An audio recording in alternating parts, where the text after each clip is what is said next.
In this video, I'll guide you on how to effortlessly unfollow people on Facebook. Make sure to watch till the end to avoid any mistakes, and let's dive in. First, open the Facebook app. If you are tired of seeing posts from certain users or groups in your newsfeed, you can unfollow them without removing them from your friends list. I'll show you two methods to do this. The first method is directly from your Facebook newsfeed. Once you find a user you want to unfollow, tap on their name to visit their profile. You will see they on your friends list.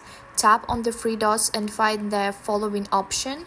By tapping here, you can switch it to unfollow.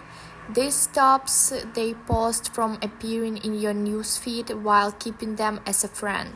And for those who want to unfollow multiple users, there's a quicker method. Tap on the menu, then select Friends. At the top, tap your friends to view your list. To unfollow someone, tap on three dots next to their name and select Unfollow. Repeat this process for each user you wish to unfollow. And if you find this video helpful, don't forget to like it.